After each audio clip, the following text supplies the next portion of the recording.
साल 2013 अंतरिक्ष यान अग्निपथ के चारों ओर मौन का एक ऐसा आवरण फैला था जो सिर्फ गहरे ब्रह्मांड में ही संभव था। तारों की अनगिनत झिलमिलाहट जैसे किसी प्राचीन सत्य को चुपचाप सुनाने की कोशिश कर रही थी, लेकिन अर्जुन के लिए यह खामोशी तूफान से पहले का ठहराव थी।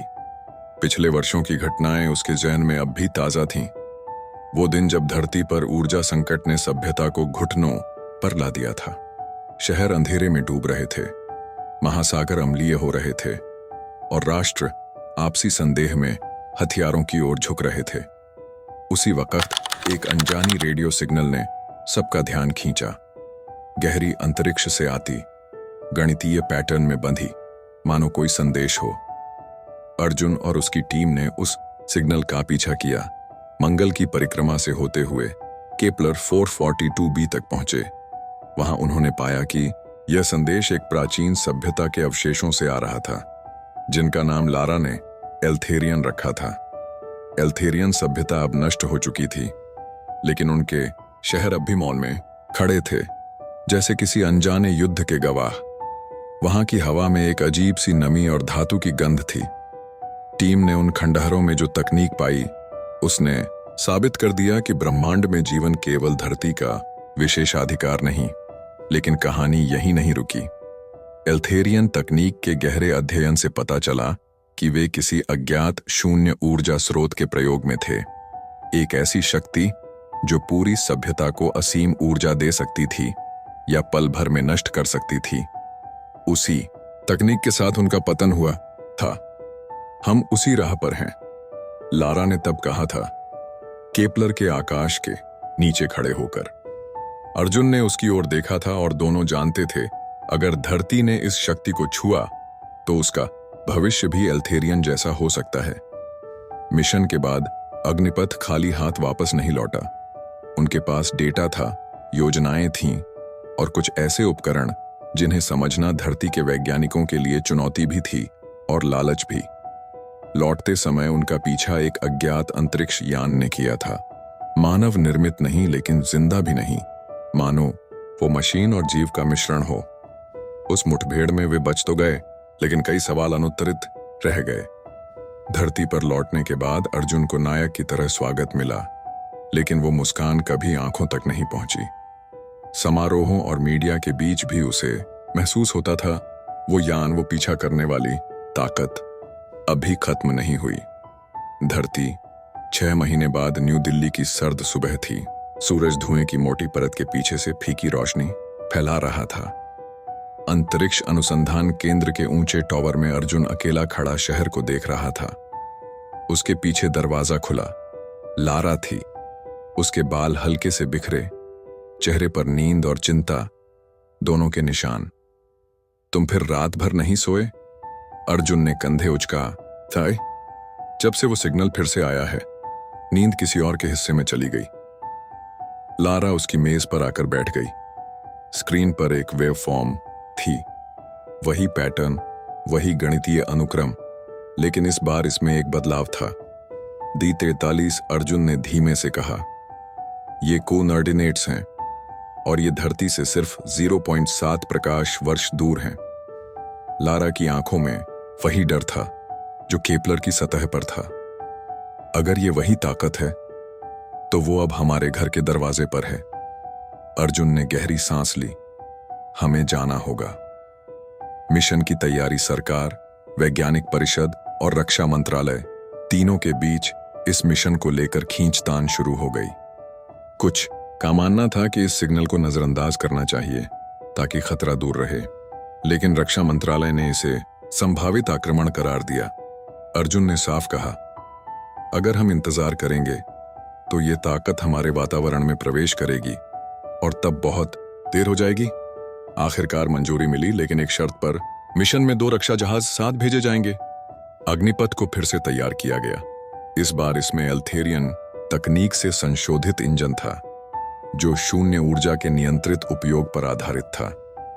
अर्जुन जानता था, ये तकनीक जितनी शक्तिशाली है उतनी ही खतरनाक भी। उड़ान का दिन लॉन्च पैड पर खड़ा अग्निपथ धुएं के बादलों में घिरा था।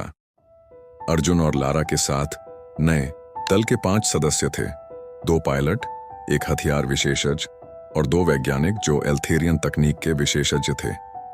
जैसे ही उलटी गिनती शुरू हुई, अर्जुन ने अपने कलाई पैनल पर एक तस्वीर देखी। केपलर पर खड़े हुए वो और लारा। उसने मन ही मन कसम खाई, इस बार हम अधूरा छोड़कर नहीं लौटेंगे। गहरे अंतरिक्ष की ओर पहले 72 घंटे शांत बीते, तारे पीछे छूटते गए और जहाज प्रकाश की गति से आगे बढ़ता गया। लेकिन चौथे दिन लारा ने जहाज की बाहरी कैमरा फीड में कुछ नोटिस किया। दूर, बहुत दूर, एक धुंधली आकृति, वही अज्ञात यान। अर्जुन ने हथियार प्रणाली सक्रिय कर दी, लेकिन वह आकृति गायब हो गई। ये हमें देखने आया था, हमला करने नहीं। लारा की आवाज धीमी थी। गंतव्य के पास जैसे ही वे D43 के पास पहुंचे, उन्होंने एक अजीब संरचना देखी। यह किसी ग्रह या चंद्रमा पर नहीं थी, बल्कि अंतरिक्ष में तैर रही थी। इसका आकार किसी विशाल वृत्त जैसा था, जिसके केंद्र में एक घूमता हुआ अंधकार था, जैसे किसी ब्लैक होल का लघु संस्करण। ये एक गेटवे है। अर्जुन की आवाज में विस्मय और भय दोनों थे। संरचना के चारों ओर असंख्य छोटे छोटे यान मंडरा रहे थे। कुछ यान स्पष्ट रूप से मशीन थे, लेकिन उनमें जीवन की धड़कन सी लय थी। और फिर एक सिग्नल, मानव अर्जुन और लारा, प्रवेश करो वरना प्रवेश कराए जाओगे। लारा ने उसकी तरफ देखा। ये हमारी भाषा कैसे बोल रहे हैं? अर्जुन ने एक क्षण चुप रहकर कहा, क्योंकि कोई हमें बहुत समय से देख रहा है। गेटवे का द्वार अर्जुन ने जहाज की दिशा बदलकर वृत्ताकार संरचना की ओर मोड़ दी। जैसे जैसे वे करीब पहुंचे, उस अंधकारमय केंद्र से एक अजीब ऊर्जा लहर निकल रही थी, जो जहाज के सेंसर को बार बार बाधित कर रही थी। लारा ने स्क्रीन पर डेटा देखा। यह गुरुत्वाकर्षण नहीं है, यह किसी तरह का जीवित क्षेत्र है, जैसे ये हमें स्कैन कर रहा हो। अर्जुन ने अपने कम्युनिकेशन हेडसेट को एडजस्ट किया। यहां अर्जुन बोल रहा हूं, हम शांति के साथ आए हैं, लेकिन अगर हमला हुआ तो हम रक्षा करेंगे।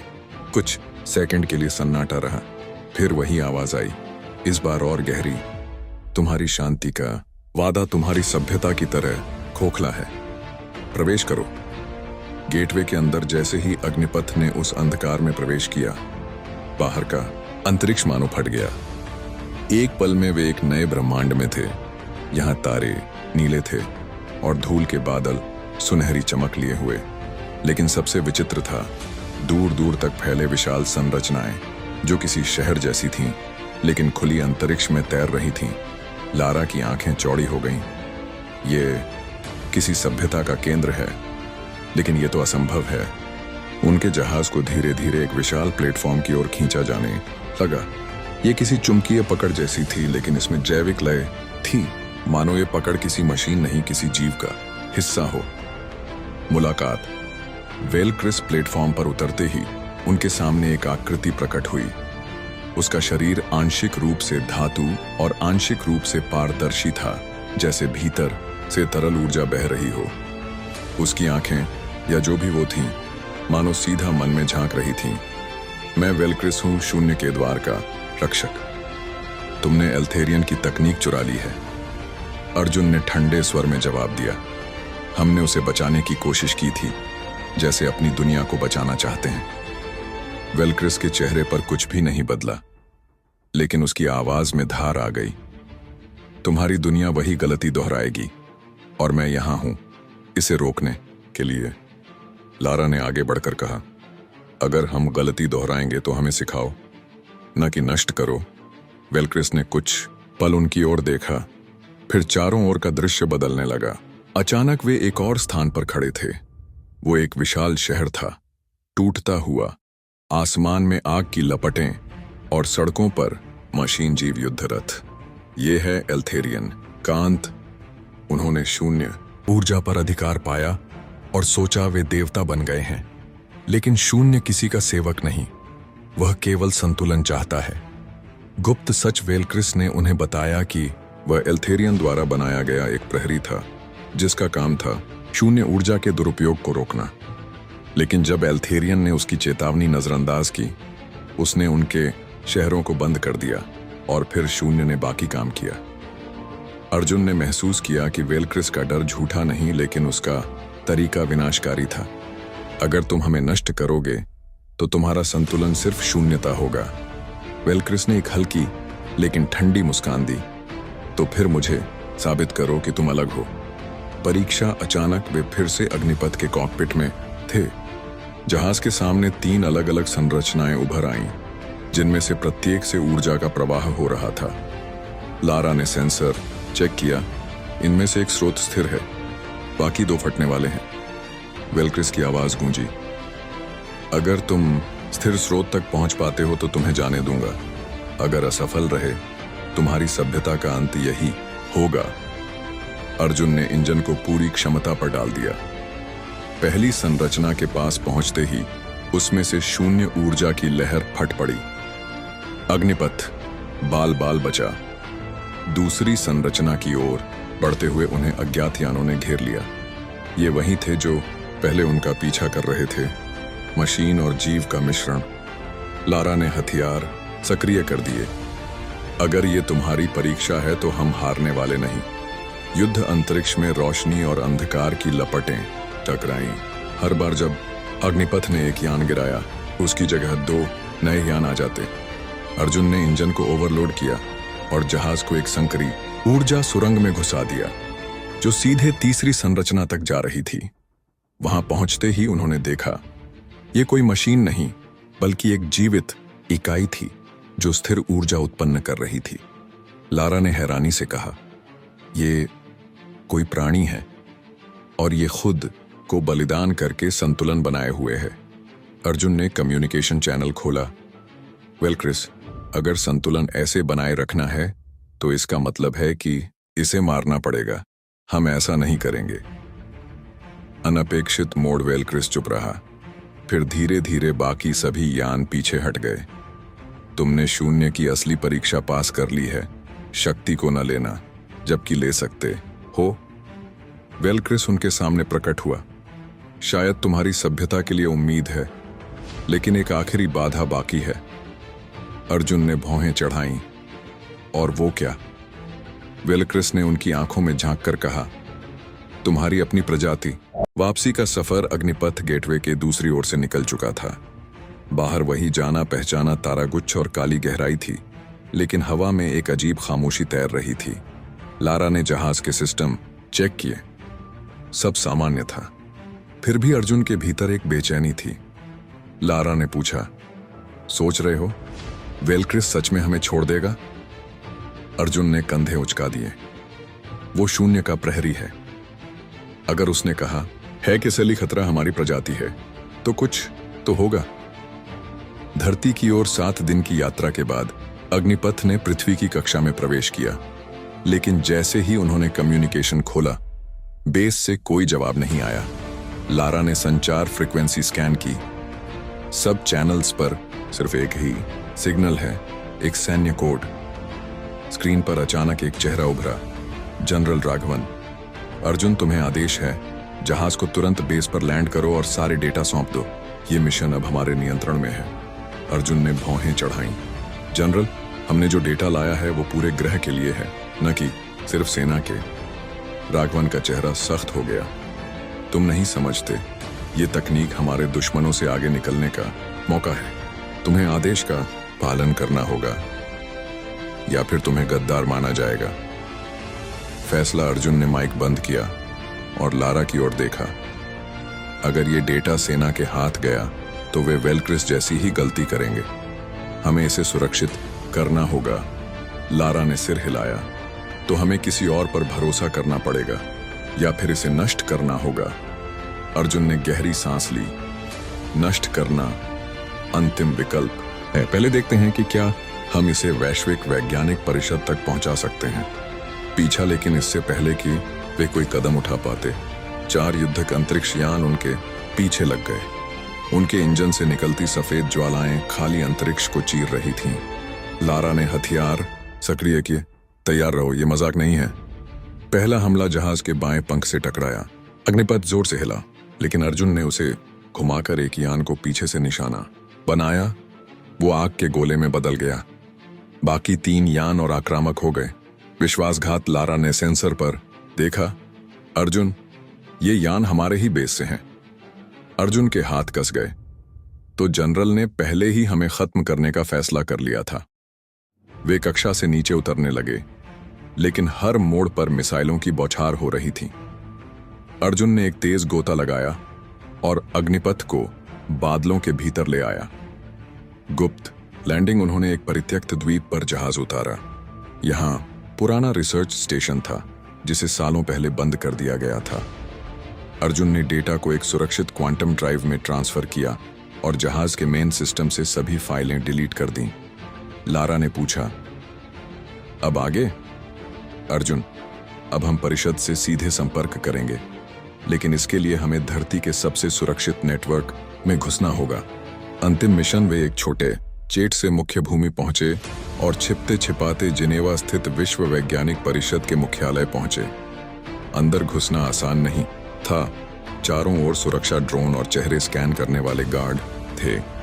अर्जुन ने अपनी पुरानी हैकिंग ट्रेनिंग का इस्तेमाल किया, जो उसने स्पेस प्रोग्राम में शामिल होने से पहले सीखी थी। अंदर पहुंचकर उन्होंने परिषद के प्रमुख डॉक्टर यारा बेलो को ढूंढा और सब कुछ बताया। वेलक्रिस, शून्य ऊर्जा और सेना की मंशा। डॉक्टर यारा का चेहरा गंभीर हो गया। अगर ये सच है तो हमें तुरंत कार्रवाई करनी होगी, लेकिन सेना हमें रोकने की कोशिश करेगी। सामना उसी समय भवन के बाहर विस्फोट हुआ। जनरल राघवन की सेना पहुंच चुकी थी। अर्जुन ने कहा, डॉक्टर, डेटा को वैश्विक नेटवर्क पर प्रसारित कर दीजिए। एक बार सबके पास पहुंच गया तो कोई इसे छिपा नहीं पाएगा। यारा ने तेजी से सिस्टम सक्रिय किया, लेकिन तभी मुख्य दरवाजा तोड़कर सैनिक अंदर घुस आए। लारा ने अर्जुन को धक्का दिया। तुम डेटा भेजो, मैं इन्हें रोकती हूं। लारा ने पास के सुरक्षा बैरियर को सक्रिय किया, जिससे सैनिक कुछ समय के लिए रुक गए। अर्जुन ने कोड डाला, लेकिन सिस्टम पर लाल चेतावनी चमकी, कनेक्शन अवरुद्ध। आखिरी चाल अर्जुन ने याद किया। वेलक्रिस ने उसे एक छोटा क्रिस्टल दिया था, कहते हुए, जब असली खतरा सामने हो तो इसे सक्रिय करना। उसने क्रिस्टल को कंसोल में लगाया। अचानक स्क्रीन पर सुनहरी रोशनी फैल गई और नेटवर्क अपने आप खुल गया। डेटा प्रसारण शुरू हो गया। पूरे ग्रह पर हर वैज्ञानिक केंद्र, हर अंतरिक्ष एजेंसी को। अंतिम वार जनरल राघवन गुस्से में अंदर आया। तुमने अपने ही ग्रह के खिलाफ गद्दारी की है। अर्जुन ने सीधा उसकी आंखों में देखा। नहीं, मैंने इसे बचाया है। राघवन ने पिस्तौल उठाई, लेकिन तभी हवा में अजीब गड़गड़ाहट हुई। कमरे के बीच में वेलक्रिस प्रकट हुआ। मानव, तुमने अपना चुनाव कर लिया है। अब संतुलन तुम्हारे हाथ में है। राघवन की पिस्तौल मुड़कर उसके हाथ से गिर गई और वह बेहोश होकर गिर पड़ा। शांति का वादा डेटा अब पूरी दुनिया में था। हर देश ने मिलकर एक संधि पर हस्ताक्षर किए। शून्य ऊर्जा का इस्तेमाल केवल वैज्ञानिक और शांति उद्देश्यों के लिए होगा। अर्जुन और लारा को नायक की तरह सम्मानित किया गया, लेकिन वे जानते थे खतरा कभी पूरी तरह खत्म नहीं होता। अर्जुन ने आसमान की ओर देखा। वेलक्रिस, अगर तुम सुन रहे हो, हम कोशिश करेंगे कि इस बार इतिहास खुद को न दोहराए। दूर कहीं ब्रह्मांड की गहराई में एक हल्की नीली चमक टिमटिमाई, मानो कोई प्रहरी अब भी देख रहा हो।